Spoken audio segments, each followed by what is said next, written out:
on a huge hill. It was starting to become a real issue because everyone wanted to live downtown in a small apartment, close into work, and it's Right. completely changed. Right. You're absolutely right. I have friends in Chicago. They have no balcony. On a huge hill. It was starting to become a real issue because everyone wanted to live downtown in a. Hear an echo. Yeah, it's the YouTube recording. It's a little delayed, but yeah, we should be good now.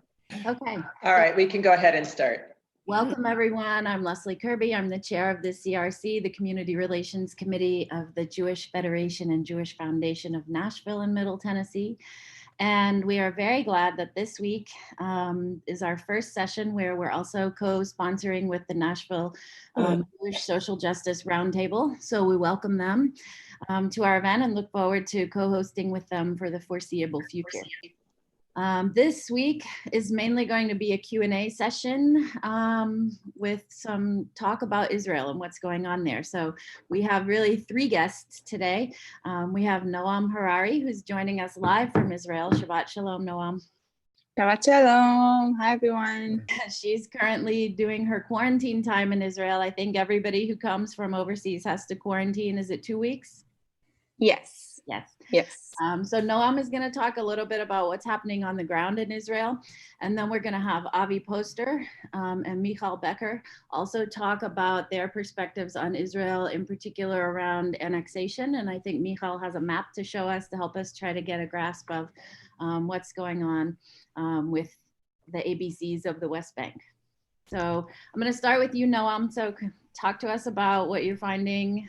How is it being back in Israel? What's going on there? Okay, I feel like I'm a news reporter. Shalom, everyone. Yes, my name is Noam. I am shlicha here in Nashville. I am currently in quarantine in a hotel in Jerusalem. I landed about 9 days ago. And it's in a hotel that the government provides to people that cannot provide a place for quarantine according to the rules. So I decided when I landed to go to this hotel. I get 3 meals a day and the staff is really nice. So yeah, just pulling through, taking it day by day from quarantine. And it's important for me to say that I'm not an expert, but I'm here. I'm always reading the Israeli news. There's always something happening. And I'm happy that I get the chance to update you from Israel. So I'm just going to give you some of the headlines. And then if you have questions after, you can ask Michal, Avi, or me. I'll be happy to answer. And thank you for having me. So with COVID, right now, Israel had the first wave of COVID. The situation after that, the country was closed and the situation got better. And then the government decided to open businesses. And from there, the situation got a little bit to the worse. The numbers went up, and currently when I looked at the numbers today, keep in mind that there is more tests, therefore the numbers are more, but the numbers right now, as of yesterday, only in one day, there is 1,464 COVID patients. And around the country overall, we have 16,651 COVID patients. We just talked about it. There is a lot of people unemployed. My parents run a toy shop and they're just hanging in there and try to do their best. They're doing deliveries. This is a very sensitive situation right now in Israel, as in the entire world, I'm sure. And I feel like it's interesting. information, there are 2,393 police reports on people who didn't wear mask. So if you don't wear, you go on the street, you have to wear a mask. And if you don't wear it, you need to pay 5,000 shekels. So there's the amount of reports.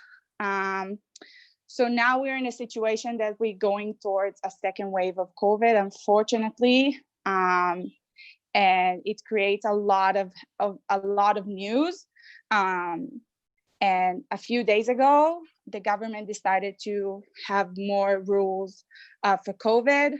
Just as today, they decided to close a few neighborhoods again in Jerusalem, Bet Shemesh, Lod, Ramle, Kiryat Malachim, specific cities. They decided to close neighborhoods that they know COVID is very, like the virus is very active right now. As of 2-3 days ago, all the clubs and bars are closed. Restaurants, you can have only 20 people inside, 30 people outside. Synagogues, you can have only 19 people. All the shows that brought up again, they got canceled. Gyms and pools, it's all closed. Wedding venues, if you want to get together with people, you can only get together up to 20 people with distance, with masks. And all the summer camps are canceled from the 5th grade and up. And I feel like from the first wave, when everybody were optimistic till the point that we are now, everybody thought that Israel was handling the situation very good, as we all thought. And now we got to the point that everyone are now going back. I saw one report that said that a lot of people go now to the streets and cause some riots about the situation with economy, and a lot of people lost their jobs, lost their business, and now they wait, as Michal said, before we started, where now they talk about giving them a little bit of money from the country, and create a lot of problems. And as we talk about the government, and you can continue me after, we had last year 3 elections, and finally we have a emergency government. The government is on rotation. We have 2 years Bibi and then 2 years Gantz. Gantz is in quarantine right now. He got exposed to corona patients. He's now the Minister of Security, and the headline says right now that there's a lot of tension between Gantz and Bibi, and it takes in many subjects as annexation and the budget. So if it's for 1 year or 2 years, and people can feel the tension between them, and it just causes, the people say it causes for the decision to be a little bit slower, and every day counts with everything that's happened now with COVID and the economy.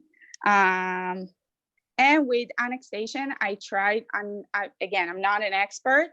I try to gather as much information as I can, so Michal and Avi can continue me. But right now, I've been looking at the news since July 1st. It was the day that something's supposed to start. And right now we feel like they're just sweeping it a little bit under the carpet until other subjects will be solved. But this is just a taste of what's happening right now. I'll be happy to update more. I know it was a little bit all over the place, but I'm here for if you have any questions. And thank you. Thank you, Noam. I think we have a manageable enough group that if anyone wants to ask Noam a question before Michal and Avi talk for a little bit, go ahead. You can unmute yourself and talk to her directly. Your quarantine, you have 5 more days? Yes. Yeah, I'm leaving Wednesday. Yes. And I'm doing a test on Sunday. So All right. oh, everybody give your So- I fingers want to know, crossed. I want to know where No. your parents' toy store is. Oh, it's in Modin. It's in Modin. Oh, oh, good. Yes. Yeah. Good. No, I want to know what the flight was like. How was it going there? Well, the airport looks empty. When you go in, it's under constructions as well. So it was all strange. I've been with the mask for 24 hours straight. And just like I imagine after a year that I haven't seen like my family and friends, I imagine like going back home will be a little bit different. And I got a little bit excited and I forgot to say that, but the first time I saw my parents was when I asked one of the officers that in here to see them because I haven't seen my parents in a year. And I sat in one side of a rope and they sat on the other side.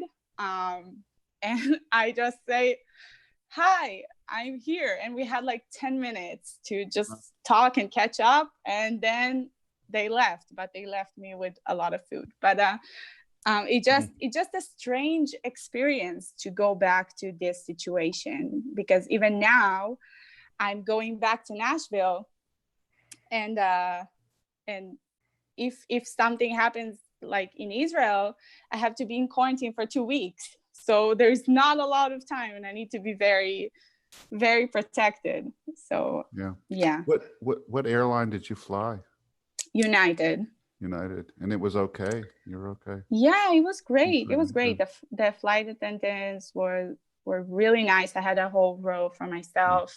I saw 4 other shlichim, which made me feel like home.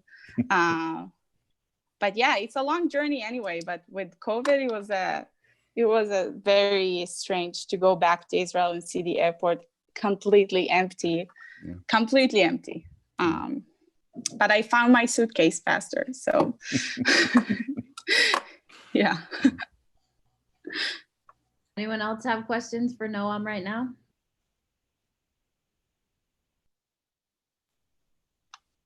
Okay, why don't we turn it over to Avi and Michal then for talking about ABCs. Should I start, Avi, or? Yeah, why don't you? And I'll just build from there. Okay. If it's even important. Yes, because so I want to talk about the annexation, but for now, and with something we talked about with Avi and Deborah, since it's not happening, I found it also very interesting to talk about the fact that it's not happening. And so let's focus on that and then get into actual details of what this annexation was supposed to mean. So as Noam said, there's a lot of things happening right now in Israel, as the entire world, but it's sometimes hard to it's so overwhelming. So it's hard to really grasp like what everything means. And one of the biggest thing I think that was hard even to digest was the idea of annexation. If it would have happened, in my opinion, and many others, it would have been like a whole earthquake to the area. It would have obviously dramatically affected the life of Palestinians in the West Bank. It would have affected Israel's like international relations with the Arab world, with Europe. It would have affected any possibility for future peaceful negotiations. So there was a lot of things that were in stake, and that why, like, there was like people who did read and were informed about it. It was like, okay, what's going to happen? What's going to happen? And then July 1st came, as Noam described, and it was like, puff, no one talks about it. in a way that it's not even, it was hard to find information about what's going on in the Israeli news. It was like they reported that Netanyahu doesn't even talk about it in meetings. I was telling Deborah, I was like trying to watch the evening news, and on Friday, which is usually the summary of everything that happened, it was last week, the week that where, when it was supposed to happen, and you just end up not having time for it. It wasn't high priority enough even to talk about it. And I found it fascinating. Like, I really find it fascinating, especially because the way I see it, it represents the way decisions are made in Israel nowadays. Like, it's a great example of kind of, let's take that example of annexation and look what it means about how decisions are made right now in Israel's government. But before we start, I'm gonna share my screen.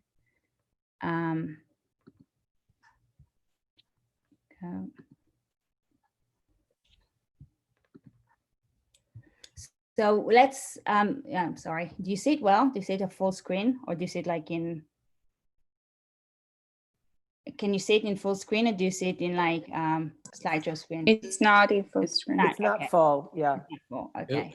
It's because of the, okay. Yeah, but we can read it. It's very Okay. easy to read. No, it's okay. Sorry, that's my note. Here you go. Do you see it now? Yeah. Okay. So the annexation plan. So the annexation is in fact the application of Israel's sovereignty on parts of the West Bank. The idea wasn't just to take the entire West Bank and make it Israel, but it was like in parts that we're going to talk about it called Part C territory. And what happens, like, since 67, when Israel occupied those territories, I know people have a problem with this word, but I'm going to use it. Those territories didn't become part of Israel's state. That means, which is kind of ridiculous, but like the Israel law doesn't apply to people who live in these territories. And when you think about it, it means everything. It means like labor laws, environmental laws, like everything, taxation. So in order to be able to settle, especially Jewish people in that area, so Israel has this like very complex mechanism of taking laws and making them military laws, because what happens, like, in that area is an area that the military controls the civilians and the actual like Israeli army that is there. So for example, if there's an Israeli settlement in the West Bank, if they need anything, they don't have police, they have the military. And every Israeli law is translated to a military order, which becomes, then can be applied as law in the West Bank. So, and obviously when you come to this, then there's distinction between what applies to Jewish people who live there and what applies to Palestinians. And that will actually make all the difference in the annexation. But the idea of the annexation plan was to make it easier for settlers to settle in the West Bank, to buy land, to not having to kind of have all this deal with laws that just get whatever Israel, like Knesset passes, will apply directly to them. So that's the annexation. Yeah, I kind of talked about it. I didn't do it full screen. So the annexation is like, yeah, so it means like in general, and we can get to the details, there's so much to say about it, but we can get to it later because again, I wanna focus on the decision making. But the implication of such an annexation would have meant that Israel, the Palestinians would have lost a lot of their property right, their right of movement. They would be much more blocked where which roads they can use and which don't. That means that they would have the access to their work would have been influenced, the ability to protect their natural resources and their legal protection, because another important thing to say that as much as by the international law, this occupation is not legal, there are lots of international laws that are still guide Israel's decisions in the West Bank. And if there's an annexation, this will be deleted. Like Israel won't feel that they have to comply with international law. So again, as we said, it would have enabled fast expansion of the Jewish settlements. It would have affect, like, eventually, we always say that, I don't know if it's going to happen, but people say that eventually Israel will have defined internationally recognized border, which it doesn't have right now. And that would have affected the way, you know, the shape of these borders. And would again continue this like weird situation like Israel has in the Golan, that in one hand there's a territory that it's part of Israel as far as Israel concerns, but it's not recognized by the international community, which is the basic condition for, let's say, a state. So when we talk about that, we want to think about when we talk about that and we have like this plan, and then it's a question of like what happened or what led to the decision of having this annexation. We obviously have to look at it at a point of view of the only single decision maker right now in Israel. Someone want to guess who I'm talking about? Gotcha. Bibi Netanyahu. So when you think about it, and that's something that, again, I'm taking this annexation as an example, but you can think about it of everything that happens in Israel right now. It's really taking the point of view of where Bibi Netanyahu is in right now, what's his state, and based on that, it's much easier to analyze every decision making that is happening in Israel these days. So Netanyahu's point of view, what's going on with Netanyahu? So Netanyahu, as we all know, he's on trial. His trial started, and it's a very serious trial, and it doesn't look good for him. He's about to lose his prime minister seat if nothing happens by November, not the coming November 2021. Netanyahu will have to give his seat to Benny Gantz based on the rotation agreement that they just signed in May. After 11 years, it's going to be actually 12 years in office, which is not something that is easy for him to think about. His government is not functioning. It's not very new. He lost his loyal support of the right wing following this annexation and before the elections, actually. And the most two important factors are like COVID. There's a feeling of loss of control. And following this, the economic crisis that is in Israel as much as is in the rest of the world. So Netanyahu is facing this, like he's there and he feels that he needs to do something. And one of the things he needs to do is something that first will distract people from whatever is happening. And you know what, let's continue before I go there. So he feels like he needs to do something. And that's what kind of leads him to make the decision. And the reasons for that are like history and legacy. What does it mean?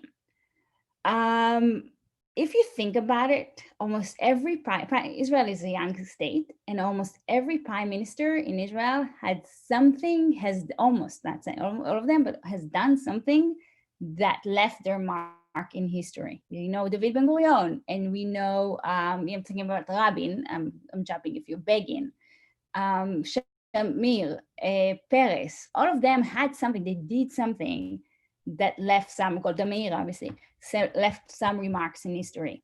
And Netanyahu, again, might end up 12 years of tenure, and he hasn't done anything. And he's terrified because he cares about his stuff. And second, it could be that the only thing that people will remember from him is the fact that he went to trial and might end up in jail. Right. He doesn't want this picture. He wants to do something that will make people remember him for other things. Timing, Trump, as some of you know, published a peace plan a few months ago. I don't even remember when it was, I think 6 months ago. And in this peace plan is the first time that there's a full, like, let's say, legitimation for a vast annexation of parts of the West Bank. And we all know that Trump might not stay there till after November. So Netanyahu feels the urge to do it now because he feels like if it's not happening now, it's not gonna ever happen, especially if the Democrats win.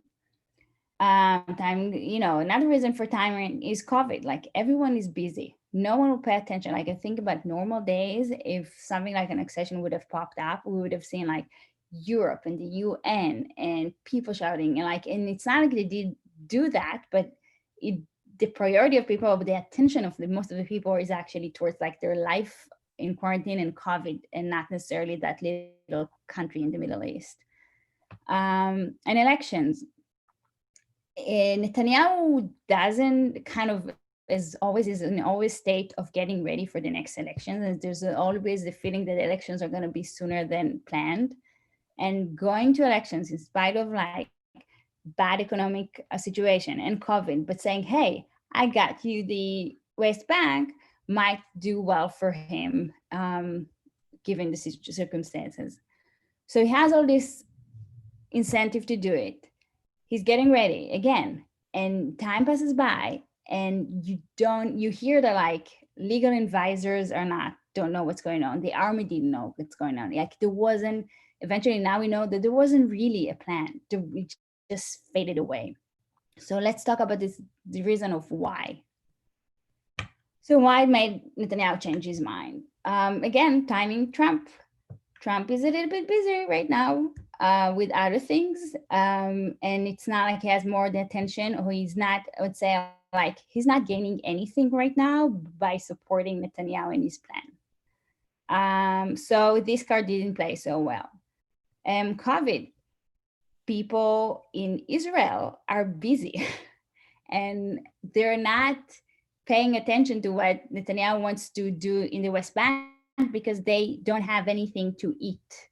They're like, again, as we talked before the talk, there's 17% of unemployment in Israel. People want Netanyahu to take care of their immediate needs and not of the settlement's needs. Opposition from the right, I don't know how much you know about it, but actually you would expect that people from the right wing will support such a plan because they want greater Israel. But in fact, like his biggest opposition was from the right wing. People in the right wing, especially in the settlements, were afraid that this plan will legitimize future Palestinian state. And they're like, rather not to get anything right now if they can prevent the idea of having a Palestinian state, which an argument that I find very interesting, because I don't know how much you know, but in 1947, a year before the establishment of the State of Israel, the UN submitted a map, a division map that divided the area of Israel between the Palestinians and the Jewish people. And the Palestinians back then refused for this plan. They did not want to agree to such division because they did not want to think of the idea of having a Jewish state in the area. So when you think about the same Zionists are doing like the opposite right now. And the last thing is that it wasn't a good enough destruction. And that's a very important note, because the way I see it, like the idea that people will care right now about annexation when they have a global pandemic, when they're like, there's such economic crisis that they don't know what to do. And the idea that people will just drop that frustration and like Netanyahu just because he annexed more territories to Israel just shows how much he's disconnected from what's happening to people right now. How much he doesn't see that people want to eat, because he doesn't see it. And not only that, not like it's kind of, I have more evidence to support it, but just by the fact that even the last 2 weeks, he asked from the state of Israel to fund his trial expenses, or to help funding, or to let him ask for like gifts from friends to pay for his lawyers. Or for example, that he asked from the state of Israel to waive he owes like 800,000 shekels to the tax, to the Israeli IRS. And he asked Israel to waive it for him. When people are losing their jobs. So I'm saying like in that story actually shows how much like he has one way to make a decision, and it's very unrelated to what happens on the ground. That's it. So in the meantime, what he does is like, so Netanyahu realized, okay, this didn't work. So now, especially as the pandemic is doing even worse, he's just, again, as Netanyahu always does, his best talent is to take a very, like when he's in trouble or when he needs to distract, he takes one enemy or one threat and puts all his energy there. So now that the corona is back, he's back to do that again. It's again, we all need to be together. We all need to do that. And as part of that, he passes 2 laws that are very problematic, and somehow one of them was able to pass. And that law is the law of that allows the government, because it's emergent. And I'm doing like that because I don't think it's satisfied that, but again, if people want to ask me a question about it, it's fine. But like because it's an emergency, they passed a law that allows the government to make decisions without the approval of the Knesset. And what does it mean? The Knesset is the legislator and the government is the executive branch. And in Israel, since it's a parliament system, the legislator is the only accountable institutions that people have. Like when citizens vote in Israel, they vote for the Knesset, not for the government. The Knesset then forms the government. That means that if you don't pass decisions through the Knesset, it means that you don't really have accountability to your decisions. And when it passes that, and by the way, and like the most terrified fact in all that is that that law passed in the Knesset. Right. Among the opposition, there are like 59 out of 120 parliament members who are the opposition. Among them, only 24 were actually present in the vote. So, so now, like again, because it's an emergency, it's not permanent. So the government can make a decision, just go ahead and do it. And then the Knesset and the committee in the Knesset has 10 days to decide if they agree or don't agree. And if this committee doesn't have time to do it, so it goes to the floor. But the problem in the floor is that in the Knesset, the floor, it's not like you don't do hearings, you don't ask for experts' opinions, you just vote. So you create a situation that the government can make a decision. It's not gonna go through any research or investigation of the Knesset, and would just go straight to vote. So yeah, so again, it's a bit all over the place, but my point is like to think about most of what's happening now can be interpreted as like a survival attempt of Netanyahu. And since he has such a good control of what's, in the government, in the Knesset, and since there is a state of emergency, and no one has the attention to get into details, so things happening and things like, annexation that failed, or laws like this and other, I have other examples, but I don't want to make it too long. Noam, or sorry, Michal. Yeah. Just sorry to interrupt you, but I want to make sure that we have the opportunity Sorry. to ask questions. I'm sorry, Avi. You gave us a lot to think about. I do want to make sure I'm that, that Avi can add if he has thoughts, and also Yeah. that people can ask questions. So let's pause for a few minutes now. Do you have questions for Michal about the topic she was If you want, I can also let Avi talk and we can answer questions later if it's better.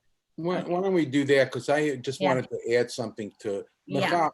Michal, you are a wonderful teacher. You laid it out as I've been on many calls, and you laid it out as clearly and painted the picture that really helps gives clarity. Thank Good you. for you. And you know your stuff, obviously. I just learned a bunch from you. Just a little bit quick. I come from a Zionist background, as all of you do. My parents were actually labor Zionists, so think Ben Gurion, think kibbutzim. We grew up in that environment. My sister has lived in Israel for 65 years. My mother lived there her last 30. They are part of the left wing. They are part of labor. They don't know where to go now because labor is in so much trouble. But the bottom line is they see things in Israel, not just through a political lens and a national lens. They see it through a personal lens. So let me describe their personal situation, which colors their opinion, and it changes day by day or event by event. So they live in a town called Ashdod. Ashdod is between Tel Aviv and Ashkelon. It's right on the water. It's in direct rocket fire if Gaza so choose to act up again. And on one visit I had with Joey to my sisters, we know what it's like going to the shelters 30, 40 times in 7 days. She also has her only one grandchild, her daughter's son, who is going into high school.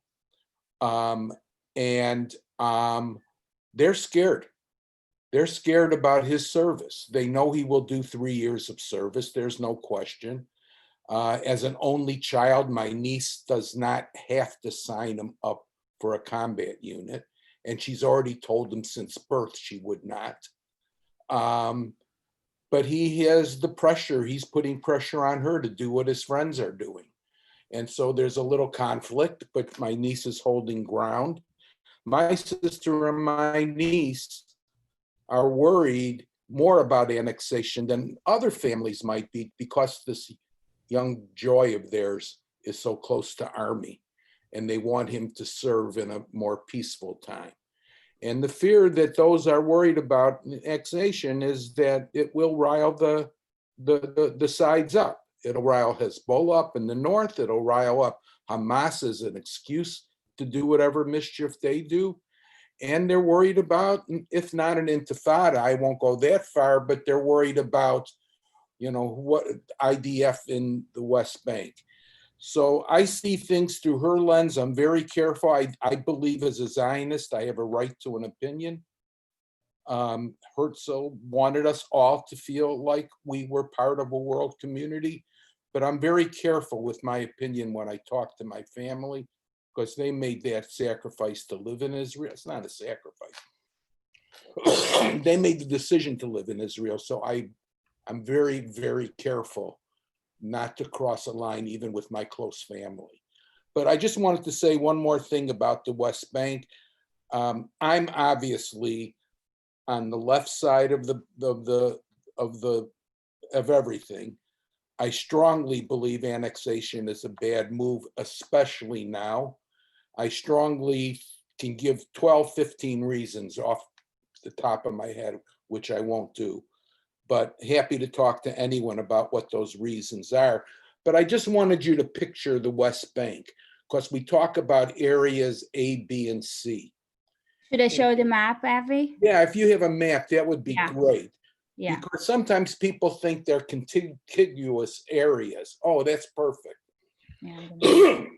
So yeah, you can see the ABC, and later I can average. So I have the same. I can add where the settlements are. I have another one. Okay, so you could do that better than I can, but just think of the bottom part south of Jerusalem is what the Israelis call Judea, and the part north is Samaria. And if you look at the different colors, they're very important. I'm not quite sure I can read what the green, but look at the white area. The green is I mentioned, obviously you can see the ABC, and the green is the area of the settlements, like the territory of the, I can show you, like, sorry. That's perfect. Yeah, that's perfect. If you see, that's a bit messier, but here you have, go back to the other one, because the settlements, it'll give you an idea.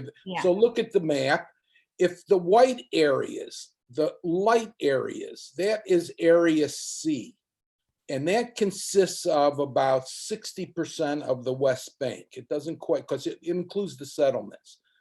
And if you look at the brown areas, it's area A. And it consists of about 18%, 15, somewhere between 15 and 20%. Area B is about 20%. And area C is 60%. It's not contiguous. So for Palestinians to go from one area to another, it's difficult for them. Avi, I'm just gonna say what it means, ABC. Go A ahead. means like a total Palestinian control. It means like myself, you know, I'm an American citizen now, so I can, but like as an Israeli citizen, I'm not allowed to go to this area, in Right. theory. And C is only Israel. And B is like like the Palestinian controls something like education and health, but it's still like under like Israel's military control. Right. And even in A, arrests are really very difficult because the Israelis have the power of arrest. Yes. But the point of all this is the white area is necessary. The Israelis understand, if you look at the area that borders Israel, and my pen won't do it, but to your left, those white areas perform buffer zones. Were not in existence in 67, so Israel wants to keep a buffer around its border, especially around Jerusalem. But when you think of settlements, there's about 3 million Palestinians. There's about 650, 700,000 settlers, including East Jerusalem. And right now, if there isn't a two-state solution, you're going to always have this occupation that's divided up like a checkerboard that keeps Palestinians from moving from one neighborhood to another without going through checkpoints, although Israelis have much easier travel in the West Bank to visit each other. The largest settlements could be as many as 55, 60,000 people. Ariel is probably 60,000. So my point in this is it's an impossible area to ever really occupy without tremendous problem. And what it ends up being is that those being occupied are treated like second and third class citizens with less rights, with less access to public service. And in fact, an example would be radiation is not allowed in Palestinian hospitals. Because of the security arrangements, radiation is considered dangerous. So if somebody needs radiation treatment, you have to get permission to get it in Israel. And you could wait hours to get across the border for that stuff. But you're not allowed to do that. I mean, it's just a different world. So I promote a two-state solution. And I won't go into it, but today, Peter Beinart, who has always been a two-state solution, you know that this week he proposed a one-state because he said Israel will never agree to two states. You can't live with occupation forever. It's not humane. It's not possible. It's taken a drain on the country. So he says, why don't we just make one Israel? I don't think he's really serious. I think it's to get everyone to start thinking. The Israelis would never, ever, ever, ever agree to a one state because it would be the destruction of Israel. But the Palestinians think that might be a better alternative than occupation. So the whole thing is a mess. And I fear the violence. I fear Israel being dragged into conflict. And I fear for my niece and I fear for my sister who runs into bomb shelters. And she is not in the first circle to Gaza. Ashkelon is, Sderot is. But I fear for Israelis. And I just think Bibi is doing this for all the personal and wrong reasons. And if he doesn't back off, and I'll say one last thing and I'll quit. One thing Bibi could do is just annex the large settlements. Then he could claim victory and say he and Trump did that and have that as a part of his legacy. The problem with that is it's absolutely no gain for Israel because Israel already has full control of Area C. So just annexing parts of Area C gives Israel nothing but endangers it, other than giving Bibi bragging rights. So I'll stop there. I thought, Michal. Yeah, I'm just gonna show last thing. Right. If you think like this is on the left is what Trump suggested, and in exchange of a peace agreement, by the way. And on the right is what supposedly the annexation program was supposed to annex, like obviously you can see. So yeah, but let's go for questions, so we want to keep people. And the one last point, what gives Israel the right to make a unilateral decision without any Palestinian involvement in the decision? It's the occupier telling the occupied how they're going to live the rest of their life. It's just not the way things happen in a good world. Sorry. You should ask questions, otherwise we can continue forever. Right. And Michal, you know that I say this because I have such great, deep love for Israel. And there's nothing you can do to get me to love Israel less. I just think Israel's wrong in this regard. Yeah, we'll see what how things are going to develop. I hope we'll get some news of what's going on. But so far, there are no updates. And the only thing that I saw is, oh, sorry.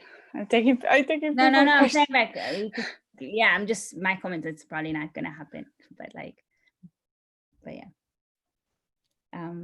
Yeah, I saw an interview in the radio. I'll say, I don't want to say just quote someone without making sure, but Gabi Ashkenazi, he's a minister, and he interviewed to Galgalat, which is a radio station in Israel, and he said that Israel are on board with the idea, but it was a long time ago. But there's no development right now.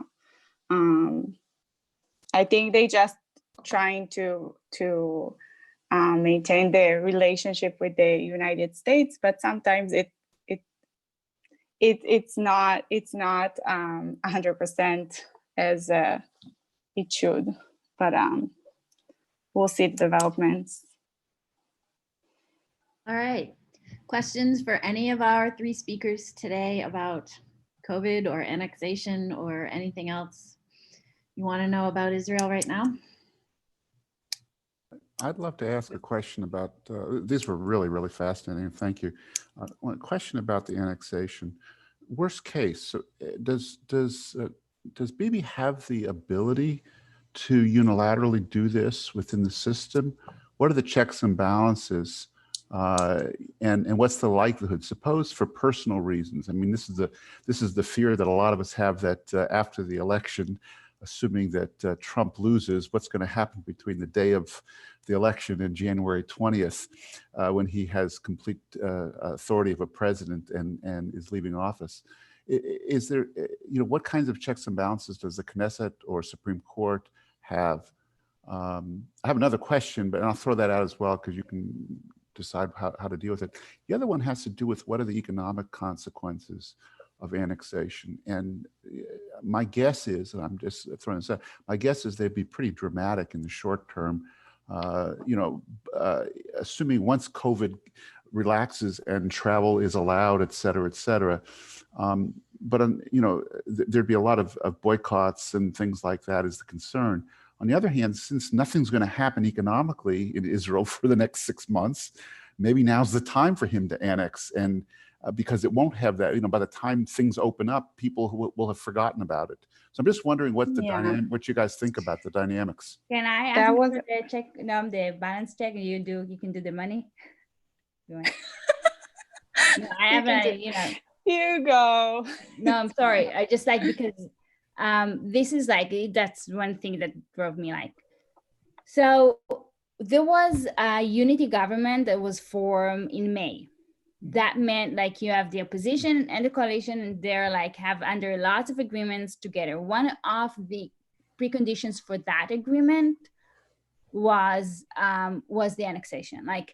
Gantz, who was the partner for the unity government, had to agree for annexation. That was the shock, because Gantz is not representing those voters. And he agreed to annexation in exchange of forming that government. So here you have check and balance gone. Second, because they formed the government, they have majority in the Knesset. So whatever agreement they have to do, if there was what we call the coalition discipline, it means that if all the parliament members who are part of the government, which is complicated, again, if you don't understand it, just ask. So that way, like the check and balances, like in that sense, doesn't exist. The only balance that can be in this situation is the court, the Supreme Court. And that's what, in a way, Israel is trying to cancel by annexing, because, again, going back to the weird legal stuff in the West Bank, like since it's all still under international law, if the Palestinians in the territories have issues, if someone built a house on their land, the only thing they can do is to sue these people in the Bagatz, which is like the Supreme Court. And so far, the history of those suits is that like it they always decided in favor of the Palestinians because of the international law. If Israel annex this territory, they're gonna all be under like, they won't be able to do that because Israel would not recognize the international law on those territories because they're gonna say that it's part of Israel, and the Palestinians will lose that. So it means that if the annexation will happen, the court will actually lose its position as being the checks and balance to the government. Sorry, Noam. And to add to that, the headlines in the press in Israel this week has been Bibi takes a step closer to total autonomy. Oh yeah, especially given that passage of just this week, the Knesset gave Tannemouth permission to do whatever you need to do. We're not going to stop you. And so Mark, you're right. I mean, the frightening part is it, and it's costly because they got to put more. The cost of defending a decision to go into the West Bank will be in human cost as well as economic cost. And the one last thing is both the opposition, Gabi Ashkenazi and Benny Gantz, probably know the West Bank better than anybody, because as chief of staff, they were both chiefs of staff of the army. And they both oversaw the West Bank. They know the territory there. So the Trump plan is gone in their minds because it divides the West Bank in half. And they know the Palestinians can't live that way. It's a divided, so they won't go with the Trump plan. They might go with maybe Ariel. I don't know. What do you girls think? Maybe Ariel they would go with, or? I read and I wrote it. But again, I think in such a like a sensitive topic, I want to find it, because honestly, every time I read the news this week, I wrote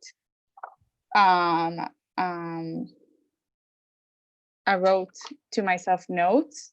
But I feel like when I see the comments of the people, and I always see the comments below, there are some people in both sides, and I don't remember who said it, but there are people in Israel who's saying that support it. They said, "Oh, sure. If any time, this is the time. Like everybody are weak right now. We can ask anybody in the world. We are all tired of this situation. So this is the time." And on the other, they said, the other side said, this can be a travesty. Israel went through a lot, and I can say personally, any war, I was in the army when there was a war. Of course it affects the economy. Of course it affects our security of me and my family. But in general, we need to see what is going to happen with it. And we, as a shlichim, as a group of shlichim, we keep learning more and more about it. And we have a speaker that talk with us about it, because for now there's no update. If you look at the public polling, not that polling is the answer, because who knows if it's how accurate, but generally, the public polling says somewhere around 50% of the Israelis are staunchly against annexation. 49 and not even 50. Not even 50, and about 30% or so say let's go, and 20%, it depends on the, Israelis sit in a coffee shop and every day they can have a different opinion. So there's 20% that, but there's a larger percentage that says no. I disagree. Yeah, well, there are 49% who says no, like for any kind of annexation, and then the rest are divided between different kinds of annexation. So then you have like this 29% who said, okay, as you say, okay, let's just annex Ariel and those like big clusters because this is what it's going to be part of the agreement anyway. And by the way, it has been part of the peace negotiations since 2000. That was always the case, that eventually Israel was going to have territorial swap, but that was as part of peace negotiations and not. But would you agree? Yeah. Would you agree that most Israelis, whether they're for annexation or against it, most Israelis don't believe they have a partner in Palestine to negotiate with? Oh yeah. Yes. What do you do about Yes. it? Whether like you do, obviously, and again, I'm not going to start analyze the history of this narrative, but yes, but the idea is like, it's not necessarily like we all like, everyone gave up, like everyone, like no one really thinks, no one is really optimistic. Yeah, and they're very straightforward. Yeah, they're very straightforward with this. They say in some of the decisions that had made throughout the years, Michal, correct me if I'm wrong, but they said we not negotiate. It's not a secret. On some of the, of course, like the topics were different, but but I cannot say that. I don't know exactly the percentage, but I hear even in my group of friends, we have talked about it, and there in my group of friends, opinion here and there. So have you guys watched Fauda? Yeah. So Michal, you watched it. Noam, did you watch like the Fauda? second season. The first one was good. The second was. I actually didn't. So you know what my niece said to me in Israel about Fauda? She says she and her friends, my niece is about 50. She says she and her friends, now she's the one with the kid that might go into she says that what bothered her about Fauda is you could not tell who the good and who the bad guys were. And that's what everyone liked the show. And by the way, Tehran now, it's a new show just bought by Apple TV. It's kind of the same concept, just with Iran. What's fascinating is where I grew up is like people grew up like an hour from the Green Line. Like, again, I've seen many Palestinians and met a lot of Palestinians in my life. And there are people who are used to live like 15 minutes or 20 minutes from where I grew up, and you don't know them. It's like those stories of walls, and this is, you don't know who these people are. People don't have even like, I grew up in the Galil, so I heard a lot of Arabic growing up, but people don't hear the language. It used to be the second formal language in Israel. So I think Judy had a question though, and we didn't. Yeah, you're muted. Judy, you're muted. Did you have a question? Yes, I do. Actually, two came to mind. One is the annexation. Was there a distinct plan for it, or was it just we're going to annex? Was there something actually? You have to go back to the Trump. The latest one is the Trump plan. That Jared Kushner and Ambassador Friedman were probably the architects. Right. Ambassador Friedman, many of them call him the ambassador of the West Bank, not of all of Israel. But he's very strong, as is Jared Kushner. They drew up a plan, but it said unilateral. It said don't do anything until you get some kind of agreement. Well, Bibi took it as being, I got permission from them to start this thing going. But that plan, if you look at it, it's not that long. It's only about 10 pages. I read it once, and it's a little hard to understand. But yeah, there were land swaps in there, but it gave Israel control of 70% of the West Bank. And the second question is, there is, from what I've read, there's a softening of relations between Saudi Arabia and Israel. If this annexation takes place, what happens? I mean, what is the prospect for those relations? Will the Saudis side with the Palestinians? It sounds like they're not even considering them anymore, but where does that fit? The Saudis like had some comments about it when we talked about it, then they became silent. Right. They didn't say a lot, which was interesting. Again, I think it's easier just to wait and see what happens and then decide what you want to like how to react. And I think they did smartly, strategically for that. But that was one when I thought of the risks or like listed those risks, that was one of them, like, because Israel suddenly has some better relationship with the Saudi Arabia. Just one comment, the King of Jordan reacted very strongly against it. And they're like, another risk of this annexation is if this would have happened, that would have risked a lot of agreements we had with Jordan, which is extremely important. Right. And then Judy, I'm no expert, but I go on 2 or 3 calls about Israel. So I'm repeating what I heard from others. It's not my opinion. It's what I've heard.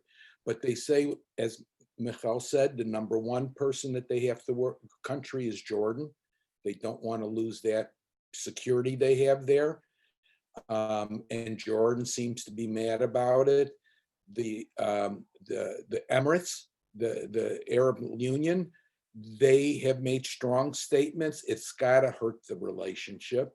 Saudis, I think, have the ones that are interesting are the Egyptians. They've kind of backed out completely and have said nothing. So and they're not crazy about the West Bank either, because they don't want it to bleed into the Sinai. And so they'll let Israel do what it wants. But Jordan and the Emirates, and I think it's going to hurt their state. And Europe is they may not cut Israel off, but they're not going to sit down. Europe already reacted, Germany reacted, and France. Yeah. But what's important, and I'm sorry, Leslie, I'm going to do it super short, is that most of the economic agreement between Israel and the European Union are based on a very, very specific distinction between the occupied territories and Israel. That means that if there are like products that are produced in the settlements are marked as produced in the settlements in Europe. They're not marked as made in Israel. And that would have like really risked Israel in that sense, because Israel really relies, we don't hear about Europe here, and US doesn't think about the European Union as a big actor in the international arena. But for Israel, it's very important, and they get a lot of money, and they really relied on these trade agreements. And that would have meant, if the annexation would have happened, that that distinction between made in Israel and made in the West Bank would have gone, and they might like just mark all the products as West Bank because they can't distinguish. So it means that would have let Europe a very big tool against Israel in every future economic and trade negotiations. Michal, isn't the EU the #1 trade partner? Yes, yeah. I know, and I sat in those rooms thinking about those negotiations on those trade agreements. So I know how important it is. Wow.